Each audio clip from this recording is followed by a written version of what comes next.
Analyst Neil Gerstein declares, "It's a great time to make the Bay Area your home. The city is certainly at a discount." Can this be true? Coming up on this week's Silicon Valley Snapshot.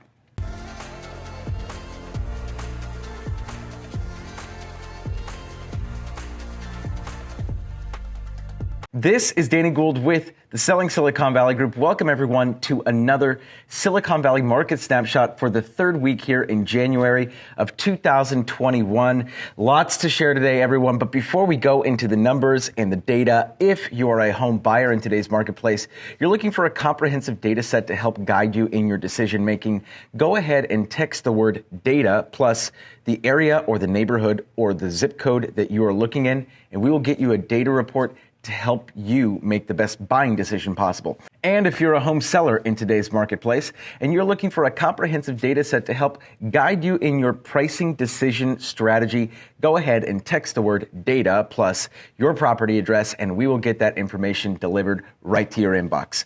All right, everyone, let's get into the data.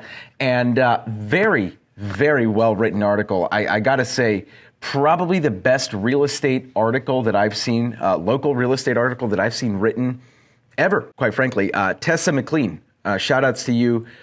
Well done. SF Gate was published last week, January 11th. Title is "What's Next for the Bay Area Housing Market?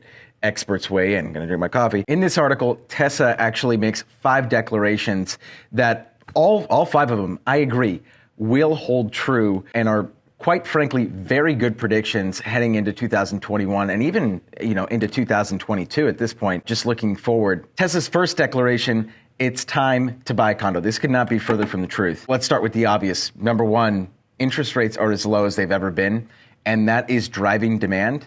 But at the same time, you can also buy a condo for 2018 prices right now.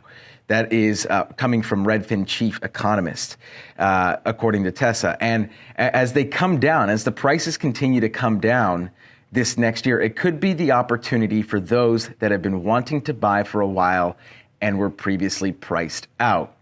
When you look back at the trailing 5 years in most counties, you can start to see why this is true. And it has everything to do with the inventory levels. If you've been watching my channel for any period of time, you'll know that my thought process on how the housing market behaves here in the Bay Area is completely predicated upon the inventory levels at any given point in time. Reason being, if you look back year over year, demand in the Silicon Valley actually stays fairly consistent year over year. The only thing that tends to fluctuate is the inventory. And it's not just year over year inventory that tends to fluctuate. It's seasonal, right? It's month over month and quarter over quarter. And so when you start to look at that data and when you start to analyze it, you start to understand, even though the market has appreciated over the last 5 years, there still have been plenty of ebbs and flows. That being said, looking back at the trailing 5 years of data, you'll see right here, Santa Clara County. Santa Clara County, it doesn't take a data scientist to understand this graph. Number one, the for sale inventory is the light green line. The number of sold homes is the dark green line. And obviously the wavy red line is pending sales. But if you look at the delta between the light green and the dark green, that's a lot of additional inventory over the last 12 months, over the last 12 to 18 months that we haven't had in Santa Clara County over the previous 3 years before that. And so, especially now with all of the noise in our space, and especially with so many people deciding to move out of the area temporarily, either temporarily or permanently, because of their workplace situation now being worked from home, there are a lot of people who, both renters and homeowners who have moved out of the area. That's caused the surge in inventory, right? Renters, their landlords are putting their homes on the market, right? Or putting their property on the market. If it's a homeowner, they're putting their home on the market and they're moving to the suburbs. And that's something that actually Tessa covers later on in her article. Flipping over to San Mateo County, the numbers here are even more drastic. You look at that chart for the last 4 years, consistently, demand has outpaced supply, and it's fairly obvious. You look at the last 12 months, though, ever since shelter in place, and that script has flipped completely. Reason being, There are so many employers in the Mid-Peninsula that are work from home right now. And so when you have all those employees that no longer need to go into work, that's going to put pressure on home prices in that area. The demand simply isn't there. Not only that, but a lot of the people that were, again, just like Santa Clara County, they are moving out of the area completely. Makes perfect sense. Now, here's one that actually doesn't fit that narrative. Santa Cruz County. So Santa Cruz County, for the last couple of months, demand has outpaced supply for the first time in 5 years. So, and there might be a few exceptions to that rule, but for the most part, when you look at that data, you will see that sold inventory has outpaced active inventory in the condo and townhome market specifically. Remember, these are only condo and townhome numbers, not single family numbers. The condo and townhome numbers here reflect a strengthening condo and townhome market in Santa Cruz County. Why could that be? Well, let's start with the obvious. People are moving from all of these other parts. Where are they moving to? The suburbs. Santa Cruz County is a suburb. Not only that, it's a beach suburb. Everyone wants to be near the beach. It makes perfect sense to me why the condo and townhome market there, especially because it's like not bad pricing for the Bay Area. So there's a lot of people that are, oh, I can get a condo there for like $600,000-700,000. Done. Let's go. Let's move there, honey. I don't want to be in, our 1-bedroom shack here in San Mateo County. Like, let's move to Santa Cruz County and get a 2 or 3-bedroom condo or townhome. Do you see the thought process there? It makes sense. Flipping over to San Benito County again. This is one of those counties, if you've been watching my videos for any period of time, that has behaved exceptionally well in terms of just how strong that real estate market is. And so the fact that the condo and townhome narrative doesn't necessarily fit in San Benito County makes sense, because there's a lot of people that are moving out of these areas into San Benito County, and that whole market has been affected because of that. Now, flipping over to San Francisco, obviously, SF Gate, they are central, they are local to San Francisco. And so more than anything, this piece is talking specifically about the San Francisco real estate market. And let me tell you, the San Francisco real estate market is definitely the place to be buying a condo right now. The graphs do all the talking. Look at how drastic that difference has become, that delta has become between for sale inventory and sold inventory over the last 8 months.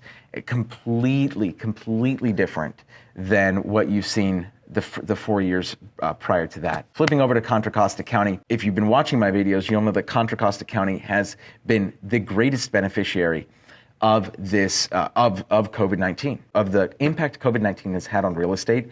Contra Costa County has benefited the most in the Bay Area because it is far enough away and there is enough real estate there to where people feel like they have space, which is something that Tessa talks about in her article. And it is important, right, to acknowledge that. And so even though condos don't necessarily afford you more space, it's primarily being driven by the affordability too of the condo and the townhome market in Contra Costa County as well. And so when you look at the affordability of these places, a lot of folks are moving. They're renters in other areas, and they're like, oh my gosh, I can buy a condo, I can buy a townhome in Contra Costa County. We see that market is still strong. Now, if you look at the delta there between for sale and sold inventory, there's still, over the last 2 years or so, a weakening of that market in comparison to the previous 3 years before that. But that market still, you're not seeing that same drastic difference that you're seeing in San Francisco and San Mateo counties. Flipping over to Alameda County, we're seeing the same narrative playing out here as we are in Contra Costa County, where the previous 8 quarters or so, we've experienced higher than normal inventory levels than we did the previous 3 years before that. So first things first, this started before COVID, but what happens is, 1 month, 2 months where there's higher than normal inventory levels, it doesn't really do much to the marketplace. But when you consistently expose a market quarter after quarter to more inventory levels in this particular sector, which is the condo and townhome sector, we would expect to see prices fall. And so that is really the punchline, where you see in Alameda, in parts of Contra Costa, not all parts, definitely San Francisco, San Mateo, and Santa Clara County, condo prices are softening. and now is a good time to buy. So very astute declaration from Tessa here. Now, moving on further down the article, our second declaration is that the suburbs are still hot, hot, hot. And, it's funny because it's kind of a funny headline, but also if you've been watching my videos for any period of time, this should not surprise you. I mean, when you look at previous snapshots, you'll know that Contra Costa, Alameda counties, San Benito counties, Santa Clara County, these counties are all performing exceptionally well, where the the demand, the pending sales and the solds are far outpacing the inventory in most places, which is a stark juxtaposition to the graphs that you just saw, where the inventory levels are far exceeding the sold listings, which should tell you what's happening in the single family sector alone. That in and of itself, the inventory levels are so low and the demand is so high that it's flipping that script, right, in almost every single marketplace. So the suburbs are still hot, but not only that, single family suburbs are really where the magic is happening for home sellers in the Bay Area. Flipping over to our next declaration, that real estate norms are still shifted. Interesting, right? For agents and sellers, this is actually a positive change because open houses used to be an important part of the home buying process, but they likely won't be back until after 2021. We haven't seen negative consequences from not having open houses from a seller's point of view. This is coming from a San Francisco real estate agent, Danielle Lazier. I would completely agree. The majority of people that come to an open house are not the people that are going to buy. And truthfully, this is something that I have been communicating to my sellers for many years now, is that open houses are not critical. They're not imperative to the success of the listing being sold. Generally has nothing to do. Now, it is a great way. However, there is one thing that open houses do better than any type of marketing, which is create a herd mentality, right? You're there on the first weekend of an incredibly hot listing, and you as a home buyer are walking through and you see 30 other buyers in the property at the same time as you, no exaggeration. That type of exposure does help a listing in the sense that it helps the buyers understand the level of demand. I think right now buyers are a little thrown off when they're making offers and they're like, whoa, what do you mean like the market's hot, right? Because they aren't seeing it, they're not experiencing it. But I will agree, in most cases, open houses are not crucial to the success of a listing. And so I do believe norms have shifted. Our team specifically has done a lot with virtual open houses, and we've seen massive success doing virtual open houses. So there are plenty of ways to kind of circumvent the exposure that you would normally get at an open house. But still, that herd mentality thing, where you get all those people in the same room, Black Friday kind of feeling, it is pretty special and hard to replace. Flipping over to our next declaration here, we'll hit the bottom of the rental market, eventually. We're not at the bottom yet, but we're close. There are still more renters moving out of the Bay Area than moving in, Zumper analyst Neil Gerstein. The chief economist, Igor Popov at Apartment List, says it's normal for rents to be lower right now, and it will likely continue through February. Ultimately, it all depends on the vaccine rollout. That article then goes on to say, if you're looking for a new rental in San Francisco, it's a good time to search. It's a great time to make the Bay Area your home. The city is certainly at a discount, Gerstein said. Clearly, there's two sides to this, right? They're talking specifically about the rental market. Absolutely true. All rentals are at a discount right now, specifically in the high urban density areas that have been completely impacted by COVID-19 and the work from home fad, if you will. Is the city at a discount, period?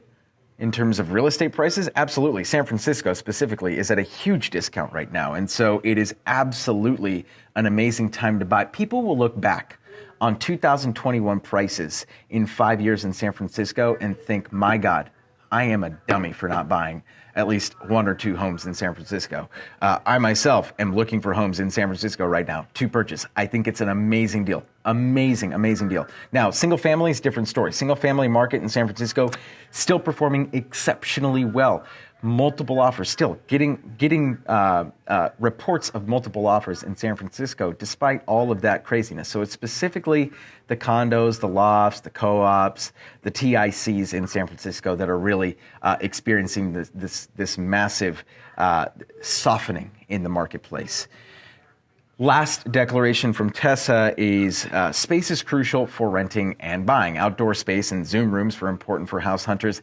This is something that we've discussed in previous snapshots, right? This flight to space, right?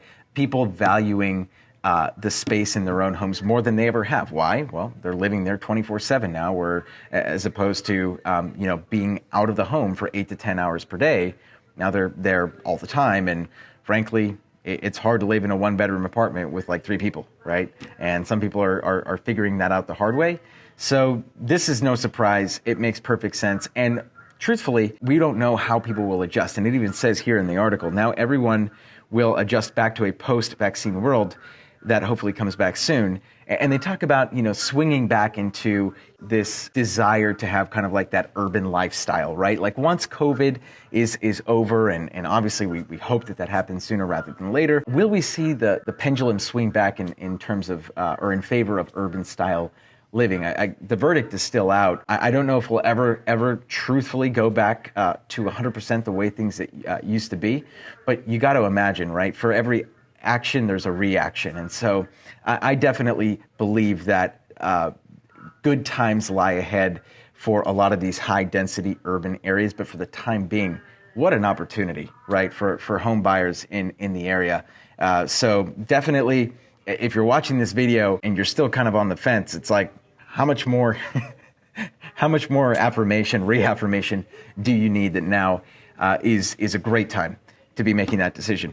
Anyways, that's it for this video, everyone. Again, if you're a home buyer in today's marketplace, anywhere in the Bay Area, you're looking for comprehensive data to help you make a buying decision, go ahead and text the word data plus the area that you're looking in, neighborhood, zip code, anything, and we will get you that data set delivered to your inbox. And if you're a home seller in today's marketplace and you are looking for a comprehensive data set to help guide your pricing strategy, text the word data plus your property address to the number down below, and we will get that delivered to your inbox. This is Danny Gould, everyone, with the Selling Silicon Valley Group. Catch all of you in the next video.